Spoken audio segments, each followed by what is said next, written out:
नमस्कार, मैं सुमित अवस्थी हूं और शनिवार शाम के इस चक्रव्यूह स्पेशल में आप सभी का तहे दिल से स्वागत है। आज के इस प्रोग्राम की शुरुआत पाकिस्तान से ही करते हैं, लेकिन पाकिस्तानी क्रिकेट की नहीं बल्कि पाकिस्तानी कंगाली की एक अंतर्राष्ट्रीय तस्वीर आपको दिखाता हूं। दरअसल दुनिया में सबसे मुश्किल काम होता है भीख मांगना। हाथ में खाली कटोरा लिए किसी को लाचार नजरों से देखना कि वो कुछ रेजगारी उसमें डाल दे। लेकिन इस मुश्किल काम को पाकिस्तान के लोग बड़े आराम से कर लेते हैं। इंसान तो बहुत सारे ऐसे मिलेंगे जो भीख मंगे हो, लेकिन कोई देश ही भीख मंगा हो ये देखना हो तो पाकिस्तान की तरफ देख लीजिए। वहां के लोग सऊदी अरब में भीख मांगने के लिए पहुंचने लगे हैं, वो भी रमजान के महीने में ज़कात के नाम पर। और वहां की सरकार दूसरे देशों से भीख मांगने के लिए इन दिनों चक्कर काट रही है। दुनिया भर में रमजान के पाक मौके पर लोग हाथ उठाकर दुआ मांग रहे हैं, लेकिन पाकिस्तान के लोग तो वीजा लगाकर सऊदी और दूसरे अरब देशों में भीख मांग रहे हैं। यानी पाकिस्तान के भिखारी अब इंटरनेशनल भिखारी बन चुके हैं, जो हवाई जहाज में उड़कर सऊदी अरब जाते हैं, लेकिन प्लेन की लैंडिंग के बाद भिखारी बन जाते हैं। पाकिस्तान के भिखारी मुल्क के अंदर से लेकर मुल्क के बाहर तक एक बड़ी मुसीबत बन गए हैं। पाकिस्तान से टूरिस्ट और तीर्थ यात्री बनकर भिखारियों का गैंग सऊदी अरब, यूएई, ओमान और मलेशिया जैसे देशों में पहुंचता है। इन देशों में भीख मांगने पर कानूनी रूप से रोक है। इसके बावजूद पाकिस्तानी नागरिक यहां भीख मांगने पहुंच जाते हैं। पाकिस्तान के लोगों का दूसरे देशों में जाकर भीख मांगना और पकड़े जाने पर उन्हें डिपोर्ट करने की खबरों के बाद पाकिस्तान के नेता भी परेशान हैं। पाकिस्तान के तमाम नेता संसद में भी इस मुद्दे को उठा चुके हैं। पाकिस्तान के डिफेंस मिनिस्टर ख्वाजा आसिफ के मुताबिक विदेशों में भीख मांगने के इस धंधे के लिए बाकायदा सीक्रेट तौर पर ठेका दिया जाता है। ठेकेदारों का नेक्सस हवाई अड्डे पर मौजूद अधिकारियों के साथ होता है। अब समझिए कि भीख मांगने का एक पूरा सिस्टम ऑपरेट कैसे होता है। सबसे पहले ठेकेदार भीख मांगने वाली लोकेशन को फिक्स करता है। ख्वाजा आसिफ के मुताबिक इसके बाद ठेकेदार दक्षिण पाकिस्तान से गरीब लोगों को अपने यहाँ हायर करते हैं। उनके पासपोर्ट और वीज़ा बनवाए जाते हैं। इसके बाद सभी को खाड़ी देशों में भीख मांगने के लिए भेज दिया जाता है। भिखारियों को स्थानीय सस्ते होटल में रखवाया जाता है। जब भिखारी पैसा इकट्ठा कर लेता है तो उसे गैर कानूनी तरीके से पाकिस्तान में ट्रांसफ़र कर दिया जाता है। ठेकेदार भिखारियों को या तो सैलरी या कमीशन का कुछ हिस्सा देता है। पाकिस्तानी भिखारी खास तौर पर रमजान के महीने में सक्रिय हो जाते हैं। इनमें वीजा वाले भिखारी अरब देशों में जाकर भीख मांगते हैं। साल 2024-25 में लगभग 5000 पाकिस्तानी भिखारियों को विदेश से रिपोर्ट किया गया था। इस साल पाकिस्तान की सरकार ने 4000 से अधिक भिखारियों को ब्लैक लिस्ट में डाला था। भिखारियों को आने जाने में कोई दिक्कत न हो, इसके लिए ठेकेदार इमिग्रेशन और कस्टम विभाग के अधिकारियों को रिश्वत देते हैं। इस बिजनेस को फलने फूलने में मदद देने वाले हवाई जहाज के कर्मचारियों को भी पैसे दिए जाते हैं। आंकड़े बताते हैं कि सिर्फ दुबई में पकड़े जाने वाले भिखारियों में से 99% भिखारी पाकिस्तान से होते हैं। इतना ही नहीं, काबा में हज या उम्रा पर जाने वाले लोगों की जेब काटने में भी पाकिस्तानी टॉप पर हैं। पिछले साल 2025 में 66,000 से ज्यादा लोगों को पाकिस्तान एयरपोर्ट पर पकड़कर घर भेजा गया। पिछले साल ही अकेले सऊदी अरब ने 56,000 पाकिस्तानियों को भीख मांगने के आरोप में डिपोर्ट किया है। ऐसे में सवाल उठता है कि आखिर पाकिस्तान के भिखारियों की कितनी कमाई हो जाती है। साल 2025 में दुबई और शारजाह में कई ऐसे मामले सामने आए थे जिसमें पाकिस्तानी भिखारियों की कमाई का सनसनीखेज खुलासा हुआ था। गल्फ न्यूज की रिपोर्ट के मुताबिक मार्च 2025 में शारजाह में एक पाकिस्तानी शख्स पकड़ा गया था जिसके पास 14,000 दिरहम यानी 3 लाख रुपए मिले थे। ये कमाई पाकिस्तानी ने 3 दिन में भीख मांग कर जमा किए थे, यानी उसे एक दिन में 1 लाख रुपए कमाई हुई थी।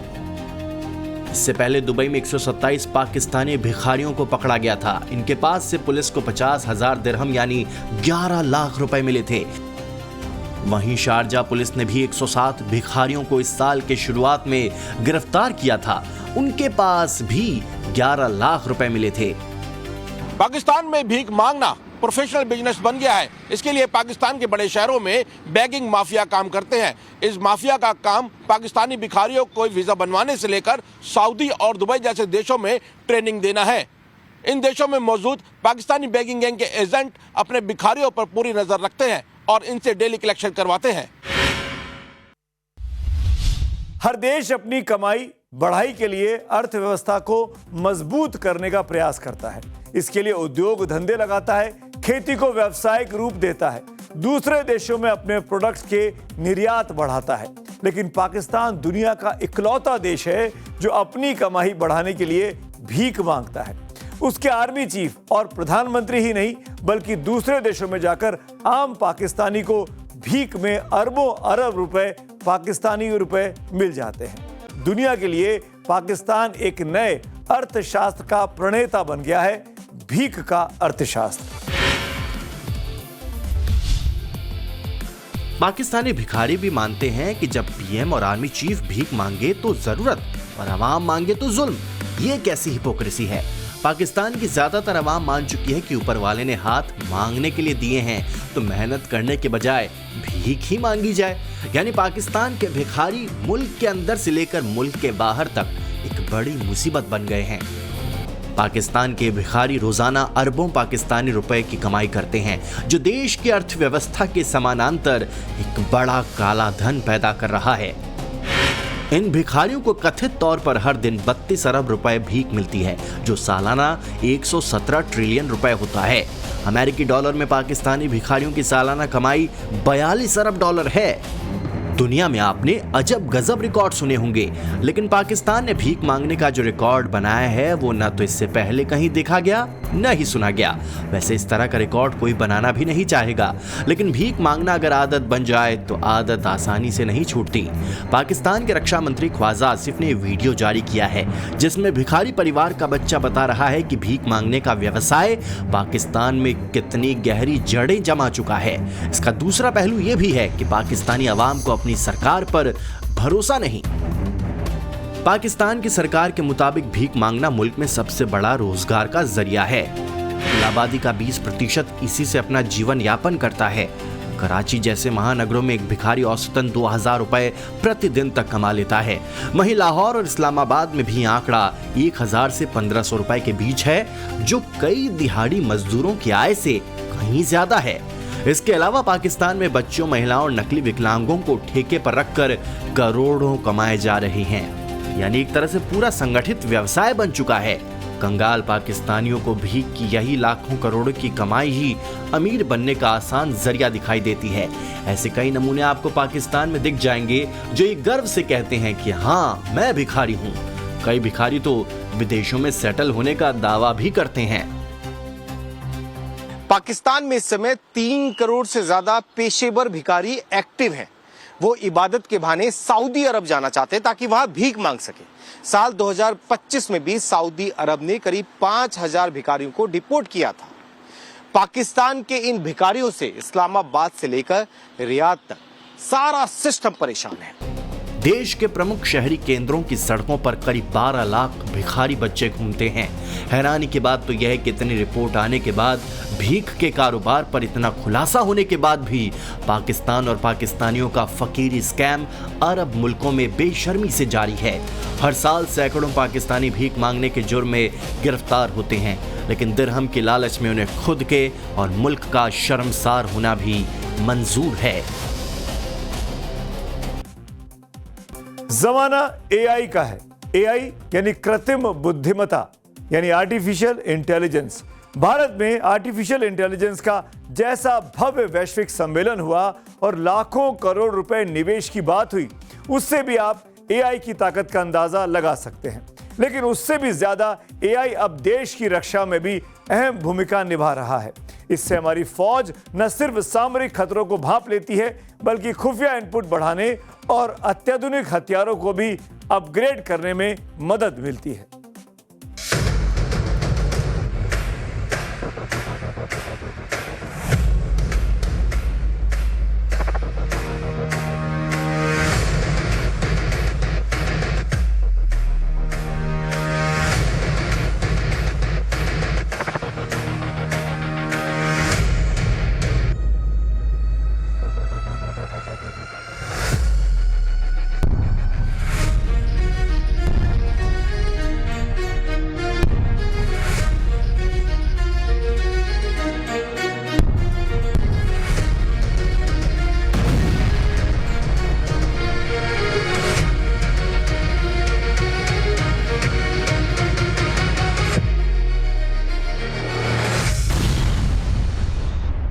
कल्पना कीजिए एक युद्ध जहां इंसान ट्रिगर नहीं दबाता बल्कि मशीन खुद फैसले लेती है। किसे मारना है, कब मारना है, यह साइंस फिक्शन नहीं बल्कि आज की हकीकत बन रही है।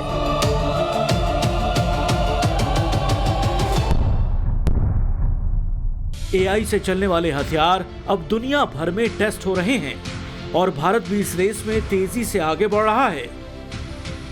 इसकी झलक एआई समिट में देखने को मिली, जहां एक किलर रोबोट आकर्षण का केंद्र बना हुआ है। डिफेंस फोर्सेज में एआई का इस्तेमाल अब बहुत ज़्यादा बढ़ गया है। वर्तमान में जो रूस और यूक्रेन का वॉर चल रहा है उसमें भी मैक्सिमम एआई तकनीक का इस्तेमाल हुआ और ये जो रोबोट आप देख रहे हैं वो किस तरीके से हमारी आर्म फोर्सेस को डिफिकल्ट टेरेन में मदद करता है, इसका नाम दिया गया है ट्रैकर। और ये काम कैसे करता है और किन परिस्थितियों में ये कारगर साबित होता है, ये जानने के लिए हम पूछते हैं सर इसकी खासियत क्या है और किस तरीके से ये आर्म फोर्सेस को मदद करता है। सो बेसिकली इसको क्वाड्रूपेड बोलते हैं और ये एक रोबोटिक डॉग को मिमिक करता है। और क्योंकि व्हील्ड रोबोट्स जो है वो स्टेयर्स पे चढ़ नहीं सकते, पहाड़ों पे चढ़ नहीं सकते, 10 डिग्री से ज़्यादा का इंक्लिनेशन में चढ़ नहीं सकते, वैसे टेरेन्स को कवर करने के लिए हमने ये क्वाड्रूपेड बनाया है। इसमें क्या होता है कि आपको 170 mm का स्टेयर्स चढ़ सकता है, ये 30 डिग्री के एंगल पे जा सकता है, प्लस इसके ऊपर 5 kg का पेलोड कैपेसिटी है। तो उस 5 kg में आप इसके ऊपर कैमरा लगा सकते हैं। कोई हजार्डस एनवायरनमेंट है तो आप इसमें एक रेडिएशन डिटेक्टर लगा सकते हैं। तो ऐसे यूज केसेस के लिए हमने इस क्वाड्रूपेड को बनाया है। आने वाले वक्त में आर्मी की सबसे बड़ी ताकत एआई होगी। वॉर में इंसानों से ज्यादा मशीनें फैसला लेंगी। डीआरडीओ और आर्मी एआई को हथियारों में इंटीग्रेट कर रही हैं। इस ताकत को स्पेस डेटा सेंटर कई गुना बढ़ा देगा ताकि पलक झपकते ही मिसाइलें दुश्मन को नेस्तो नाबूद कर दें। जो अपर स्टेज आप देख रहे हैं ये पूरा स्पेस में रहेगा। तो टेक्निकली क्या होता है कि ये डेब्रीज बन जाता है। ये पार्ट, ये 2 फ्लैप पार्ट, ये बीच में आपका डेटा सेंटर है, बाकी ये दोनों पार्ट एज अ डेब्रीज बन जाता है। बट हमने इसको भी यूटिलाइज किया है अग्निकुल के साथ पार्टनरशिप करके। और ये जो डेटा सेंटर है आर्मी या डिफेंस या autonomous vehicle, robotics, drones, all critical workload जिसको कंप्यूट और कनेक्टिविटी चाहिए स्पेस से और कम और फास्ट अगर आपको डेटा ट्रांसफर करना, तो ये इकलौता सोल्यूशन एग्जिस्ट करता है। और हम ये भारत का पहला अपना ऑर्बिटल एज डेटा सेंटर बना रहे हैं और ये पूरा नेटवर्क करीबन इस साल के एंड से पहले तक हमारा फर्स्ट मिशन लॉन्च होगा। और आने वाले 2 साल में हमारी कोशिश है कि 600 सैटेलाइट का एक ऑर्केस्ट्रेशन या आप कॉन्स्टेलेशंस बोलते हैं वो हम बना देंगे। दुनिया में एक से एक घातक मिसाइलें हैं। रूस की हाइपरसोनिक एवांगार्ड तो 24,000 किलोमीटर प्रति घंटे की रफ्तार से उड़ती है। लेकिन फिर दुनिया एआई इंटीग्रेटेड मिसाइलें बनाने में लगी हुई हैं, क्योंकि एआई सिस्टम लगने से मिसाइल की मारक क्षमता कई गुना बढ़ सकती है। एआई को सेकेंड वर्ल्ड वॉर के बाद सबसे बड़ा हथियार माना जा रहा है।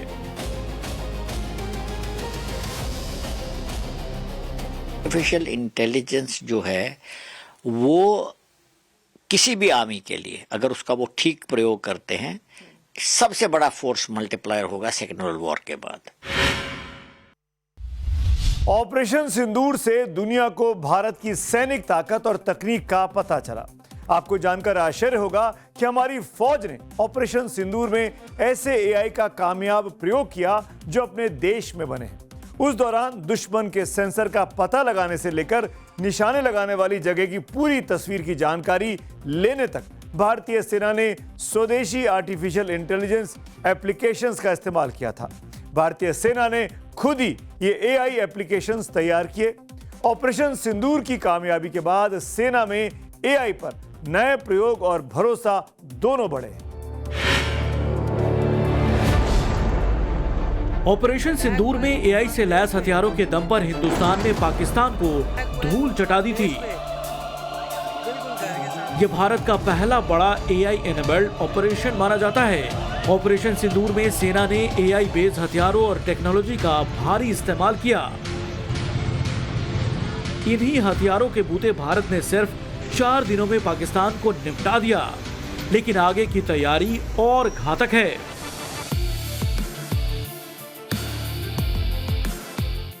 अभी जो AI समिट हो रहा है, इसको देखा जाए तो कई क्षेत्रों में इसका हमने महत्व देखा है। एक मिलिट्री मैन होने के नाते मैं ये कहूँगा कि डिफेंस के क्षेत्र में भी इसकी असीम सुविधाएं मिल सकती हैं। हथियारों को बहुत ताकतवर बनाया जा सकता है। अगर हम देखें कि आज की लड़ाई जो है ड्रोन्स की है, मिसाइल्स की है, इनमें एक ऑटोनॉमी सी आ गई है कि इनमें डेटा फीड कर दीजिए, AI के द्वारा सेट कर दीजिए, उसके बाद वो जाता है, जहाँ भी टारगेट दिखता है थोड़ा दाएं बाएं भी हो जाता है, वो ढूंढ के खुद उसको बर्बाद करके उस पर अटैक करके बर्बाद कर देता है। बहुत बड़ी ताकत है ये। स्वार्म ड्रोन्स आते हैं, बहुत हजारों की संख्या में, सैकड़ों की संख्या में ड्रोन्स जा रहे हैं, उनको कंट्रोल करना वो AI के द्वारा ही संभव है। भारतीय सेना AI को हथियार नहीं बल्कि कंप्लीट युद्ध प्रणाली का हिस्सा बना रही है। लक्ष्य है आत्मनिर्भर, फ्यूचर रेडी और डेटा ड्रिवन फोर्स बनाना, जहां AI टेक्नोलॉजी स्पीड, एक्यूरेसी और जवानों की सेफ्टी के काम भी आएगी।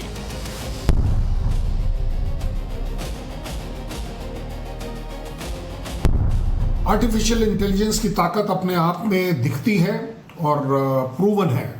और सबसे बड़ी बात यह है कि डिफेंस फोर्सेस में अगर हम बात करें तो इंडियन डिफेंस फोर्सेस इस बात को एक्नॉलेज करते हैं, एक्सेप्ट करते हैं रिस्पॉन्सिबली कि AI का इस्तेमाल देश की सेनाओं द्वारा कंस्ट्रक्टिवली किया जा सकता है। और अगर बड़े तौर पर कहें कि इसकी ताकत क्या है, तो सबसे बड़ी जो AI की असिस्टेंस है वो होगी राइट टारगेट, सही टारगेट चुनना, सही थ्रेट का परसेप्शन लेना या उसको इवैल्यूएट करना और उसे सही समय पर स्ट्राइक कर पाना, सही टाइमिंग के ऊपर कर पाना। आने वाला समय AI हथियारों का है, जिस पर भारत ने टॉप गियर लगा दिया है। AI इंसान से हजारों गुना तेज मिली सेकेंड में फैसला लेता है। भारतीय सेना AI को फोर्स मल्टीप्लायर मानकर चल रही है। और हाँ, AI के साथ एक और चीज बेहद जरूरी है, वो है सेना का बुलंद हौसला, जो मां भारती के सपूतों में कूट कूट कर भरा हुआ है, जिसका ट्रेलर हिंद की फौज ऑपरेशन सिंदूर में दिखा चुकी है। टाइम्स नाउ नवभारत के लिए रविकांत और शिवानी के साथ ब्यूरो रिपोर्ट। तानाशाहों की बात आती है तो पुरुषों का ही नाम आता है। महिला तानाशाह का नाम सुनने में शायद ही कभी आया हो। फिर भी देखने को मिलता है कि किसी तानाशाह ने अपने वारिस, अपने बेटे की जगह बेटी को बनाया हो, वो भी उस स्थिति में जबकि उसका बेटा भी हो। उत्तर कोरिया का तानाशाह किम जोंग उन ने अपनी 13 साल की नाबालिग बेटी को अपना उत्तराधिकारी घोषित कर दिया है। यानी उत्तर कोरिया में सत्ता की सनक तो रहेगी, लेकिन आगे से उस सनक पर सवार किम जोंग उन की बेटी रहेगी। अब दुनिया देखेगी 13 साल की तानाशाह। किम का सन की ऐलान, बेटी देगी मौत का फरमान। नॉर्थ कोरिया की टीनेज तानाशाह, चेहरे पर मासूमियत, होठों पर हल्की मुस्कान। देखने में गलती मत कीजिए, क्योंकि ये पापा की परी नहीं बल्कि क्रूर किम जोंग की सत्ता की अगली तानाशाह हैं। उम्र भले ही 13 साल है, लेकिन सनक और तानाशाही के सारे चैप्टर क्लियर हैं।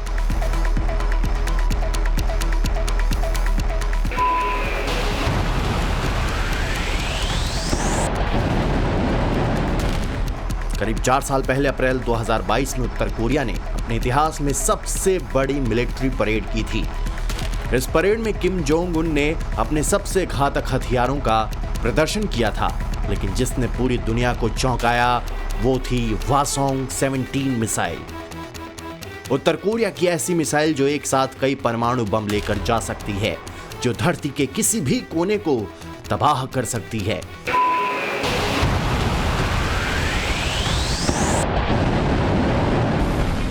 महाविनाश लाने वाले इस मिसाइल का बटन अब 13 साल की बच्ची के हाथ में सौंप दिया गया है। उत्तर कोरिया का अगला तानाशाह कौन होगा? किम जोंग ने किसे अपना उत्तराधिकारी चुना है? क्या 13 साल की बच्ची के हाथ में सन के किम के एटमी जखीरे का बटन होगा?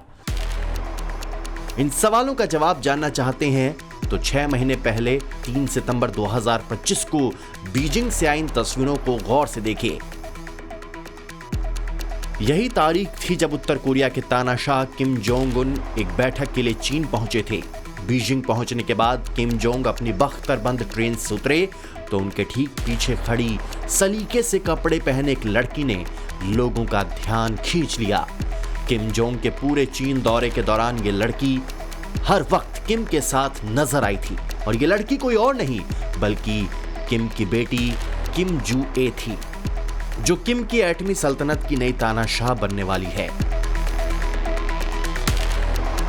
मौजूदा वक्त में उत्तर कोरिया के सन की तानाशाह की उम्र 42 साल हो चुकी है। जानकारों का मानना है कि किम छोटी उम्र में ही अपनी बेटी को सत्ता सौंप सकते हैं। ऐसे में सवाल यह है कि उत्तर कोरिया की जनता किम जू ए को क्या नए तानाशाह के तौर पर स्वीकार करेगी। लेकिन सबसे बड़ा सवाल यह है कि आखिर किम ने अपनी बहन को साइडलाइन करके 13 साल की बेटी को क्यों चुना। खबर पक्की है कि किम जोंग उन ने अपना उत्तराधिकारी चुन लिया है। किम जोंग उन अपनी बेटी किम जू ए को अपना उत्तराधिकारी बना सकते हैं। दक्षिण कोरिया के सांसदों ने खुफिया एजेंसी की जानकारी के आधार पर यह संकेत दिया है। किम जू ए को पहली बार साल 2022 में सार्वजनिक मंच पर देखा गया था, जब वो एक लंबी दूरी की मिसाइल टेस्टिंग के दौरान अपने पिता के साथ पहली बार दिखी थीं। पिछले कुछ साल में किम जू ए को हथियार परीक्षण, मिलिट्री परेड से लेकर कई मौकों पर किम जोंग उनके साथ देखा गया है। अंदाजा लगाया जाता है कि किम जू ए की उम्र सिर्फ 13 साल है। खबरों के मुताबिक किम जू ए, किम जोंग उन और उनकी पत्नी री सोल जू के 3 बच्चों में दूसरे नंबर की हैं। यह और बात है कि किम जोंग के बच्चों को लेकर ज्यादा जानकारी किसी के पास नहीं है। कुछ रिपोर्ट दावा करती हैं कि किम जोंग के 3 बच्चे हैं, एक बेटी और एक बेटे के बारे में जानकारी तो है, लेकिन तीसरे बच्चे के बारे में कोई जानकारी नहीं है। ऐसे में सवाल उठ रहा है कि अब तक पुरुषों को ही गद्दी सौंपने वाला किम परिवार में बेटा होने के बावजूद बेटी को उत्तराधिकारी क्यों बनाया जा रहा है। उत्तर कोरिया 1948 में वजूद में आया था और तभी से प्योंगयांग पर किम जोंग उन के खानदान की तानाशाही रही है। किम जोंग उन के पिता किम सुंग के बाद किम जोंग इल और किम जोंग उन तक सत्ता एक ही परिवार के पास रही है। 2010 में जब किम जोंग उन उत्तर कोरिया का तानाशाह बना तब किम की उम्र 26 साल थी। इसके 2 साल बाद यानी दिसंबर 2011 में किम के पिता का निधन हो गया था। ये परिवार देश के किसी भी कानून से अलग है, ऊपर है। कायदे कानून वाले फरमान सिर्फ पब्लिक के लिए हैं। किम के खानदान पर कोई नियम कानून लागू नहीं होता है। खुद किम जोंग उन की बेटी किम जू को अक्सर लंबे बाल रखे हुए देखा जाता है।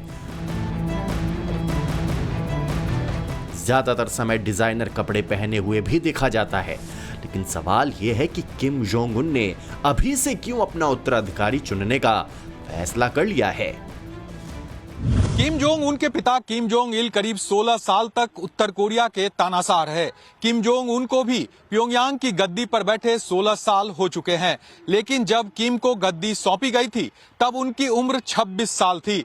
लेकिन बेटी को 13 साल की उम्र में गद्दी सौंपने की नौबत क्यों आ गई। उत्तरी कोरिया के सन की तानाशाह के दिमाग में फिर कोई खौफनाक खिचड़ी पक रही है। यह आशंका इसलिए गहरा रही थी कि उत्तर कोरिया की सेना परेड में किम जोंग अपनी 10 साल की बेटी जूएई को लेकर आया था। सैन्य शक्ति प्रदर्शन के कार्यक्रम के दौरान जूएई पूरे वक्त लाइमलाइट में रही। अटकलें तेज हुई कि किम जोंग उसे अपना उत्तराधिकारी बना सकता है। हफ्ते भर बाद ही उत्तर कोरिया के रेजिडेंट रजिस्ट्रेशन डिपार्टमेंट ने उन लड़कियों और महिलाओं के नाम ऑर्डर जारी किया है जिनके नाम जूएई हैं। उन सभी को कहा गया कि वो अपना नाम 1 हफ्ते में हर हाल में बदल लें और ये बात भी समझ लें कि उत्तर कोरिया में अब किसी भी लड़की का नाम जूएई नहीं रखा जाएगा। इसके अलावा उत्तर प्योंगयांग और दक्षिण प्योंगयांग में स्थानीय सरकार ने ऐसी महिलाओं के जन्म प्रमाण पत्र में नाम बदलने का काम शुरू कर दिया है जिनके नाम जूएई हैं। जाहिर है बेटी जूएई को लेकर किम जोंग के दिमाग में कुछ बड़ा प्लान चल रहा है। इसलिए उत्तर कोरिया के लोग खौफ में हैं कि परिवार में इस नाम के होने की सजा उन्हें किस खौफनाक अंदाज में मिलेगी। नाम का मामला ऐसा होता है कि एक ही नाम राजा का भी हो सकता है और रंग का भी, लेकिन नाम एक होने से कोई फर्क नहीं पड़ता। इस विचार के विपरीत है उत्तर कोरिया। यहां पर जो नाम आया उसके तानाशाह का आया। वो नाम किसी और का होना नहीं चाहिए।